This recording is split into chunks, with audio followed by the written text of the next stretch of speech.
Let's talk about Ciryl Gane and Derrick Lewis, because this was for the interim belt. And I don't know, man. I think the difference that one night could make. Like, I wasn't really on the Gane hype train until this fight. Because he kind of, I mean, Derrick Lewis is a great fighter. He deserves to be at number two right now. But he whooped that ass. Gane whooped that ass for 14 minutes of this fight, then landed the knockout. It and what's crazy, and He all made of his. Derrick throw almost one punch per minute. That's pretty much what Derrick threw. I think he threw 16 total strikes in And how 14. many did he land at that point, too? Derek I'm Lewis well, was I'm sorry. missing. He Or landed he landed. landed 16 total strikes through 37. So That's ridiculous, man. throwing like 2.5 strikes per minute. Ciryl Gane's ridiculous. He's absolutely ridiculous for this, man. I mean, come on, dude. Like, this was just almost a perfect performance. And if you look at the stat that Megan Levy actually did this on their broadcast, uh, Gane has never had. He's always been in top position in his entire MMA career, professional career. He's always been in what? Top position. No one's ever been on his back, whether on the ground or standing up. Well, I mean, he's only had like 3 fights. No, in his MMA career. So now the 10 fights. Thank you very much. I'm just kidding. I'm just kidding. I know you are, but that's ridiculous. He's been in the dominant position every fight of his career, and he really is the next generation of heavyweight MMA fighters. And dude, I wasn't as excited for. I was mostly hoping for Ngannou versus Derrick Lewis, but man, this Ngannou fight is really, really interesting. Yeah, I can't wait for it. I would be more impressed if he had a little bit more a little bigger record, I guess, a little more fights on his resume. Yeah, Because 10's just, you know, in MMA, it's not that much, or in that's not that anything, it's much. not that much. But I mean, if you go look into his record a little bit, you'll see that he's also undefeated at professional Muay Thai, 13-0 there, I believe. I Um, think pretty much the same thing for kickboxing too. yeah, But if you I don't look have. at, I mean, there's one about like was a 60-day difference between John Jones winning his first title and Ciryl Gane winning his first title. So it's been done. This has been done quickly before. It's going to be interesting. Both two guys that came from the MMA factory in France, I believe, Mm-hmm. past training partners. Teammates, man. Dana said you They're couldn't gonna write it better. they're gonna have to put that all aside though and see who's the baddest man on the planet. And I'm telling you, you have to finish Cyril. You have to Mm-hmm. finish Gone. You're not winning Because a point fight against him. yeah, this guy is like a lightweight fighting at heavyweight. The way that he strikes, the way that he moves, the way that he defends, Mm-hmm. and he mixes everything together. It's flat out unreal what that guy can do in his body. And yeah, I don't know, man. He's awesome. I'm definitely on the hype train now. All right, so let me know if this is an overreaction or not, Blake, because I definitely was not thinking this before this fight between Gane and Lewis.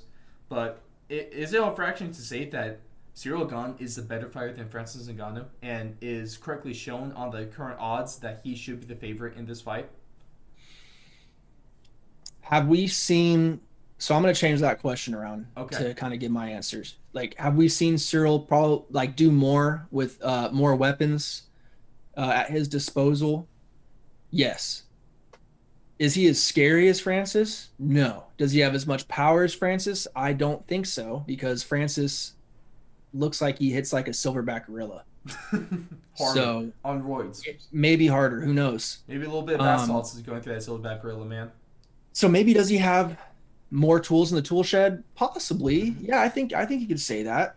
I think he might have a few more ways to beat Francis than Francis might have to beat him. But will he be able to get to that? Will he be able to last? Basically, is the Mm. question that we're going to be asking. Because I don't think Cyril's going to be you don't think he's going to try to wrestle Francis, do you? Or do you think he's Well, going to try not to after stand not if you bang? watch his Stipe film, because you remember that. I mean, Ngannou stuffed that one takedown attempt by Stipe, and then Liz ass up. Right. I don't think you can shoot against Ngannou, man. I don't think you can. Yeah. Yeah, man, I really don't freaking know. And the thing that makes it even more hard for people to kind of pick it apart is the fact that they are training partners. Like, are they gonna or they were training partners. I'm sorry. Mhm. Are they going to hold back at all? Like, is there I don't like think not so. hold back, but I'm saying, are they going to know in their mind, like, oh, he knows what I I do think when I it's go almost benefits Gone that they're training partners and they're kind of like friends because if you think about this, I was actually Chael Sonnen first made this point on his YouTube show, and I thought it was a really really good point because if you think about it, I mean he was talking about so they're friends. I mean, are you like your friend might kick your ass, but are you really afraid of your friend at the end of the day? I don't know. I think he has a lot more confidence that and a lot less fear than any other fighter might have against Francis Ngannou because he knows what Ngannou can do and he's like buddies with Ngannou, so he's almost comfortable being around him. Not a lot of people like I know personally. If I was just around Francis Ngannou just standing there, I'd be shaking, man. That dude's scary. Sure, but he also has never fought him. He's That's only that's sparred. real. Yeah. Like he's never gotten in an actual. I mean, in my I don't know. I can't. I guess I can't really say that. But Yeah. if the pads are on, all that stuff, like that's not a real fight, man. Mm-hmm. If the octagon, is if they're not in the octagon with the doors locked and three or four cornermen and a huge crowd or in the apex with no crowd, it doesn't count, man. You like that's not a real fight. Yeah. So he has like yes he will have some comfortability probably Mm-hmm. and know like hey yes I've done rounds with this guy before, I know his power, all that kind of stuff, but until the bullets are flying at you live, you don't know how you're going to react. Fair enough, man. But yeah, I don't Yeah. see Ciryl getting scared though, that's for sure. I Mm-hmm. definitely don't see that. The way he took out Volkov, the way he took out Derrick The way he Lewis. carries himself too, man. He's a tank. He's He knows it. a stud, man. He's a stud, dude. He's a freaking gladiator for sure. That's all there is to it. And then with Derrick Lewis, though, do you think he's now competed for two UFC heavyweight titles? One was against Daniel Cormier a number of years back, and now this interim belt. Was this the last time we see him in a title fight, or does he still have a chance to maybe make it back? He's a big name, so he'll probably always have a chance, but I don't think he's ever going to have um, as good of a run as he just really kind of had. The names that he was taking out on his rise up to this title shot, that knockout over Curtis Blades. I mean, it's going to be really hard to replicate this a third time. Mm-hmm. And yeah, I don't know, but the way that he knocks people out and gets people talking and has those post fight interviews, you never know. You Shoot, never man, know. he could have his next fight, whoever it may be. He could land a huge knockout. He'll be right back there, you know. Yep. And I mean, speaking of the next fight, though, it's kind of hard to matchmake for Derrick just because he's kind of fought and knocked out almost anyone at the top of the division, which Yeah. is, I mean, good for him at least. One guy he hasn't fought yet is Jurizo Rozenstruik, who is near the top of that.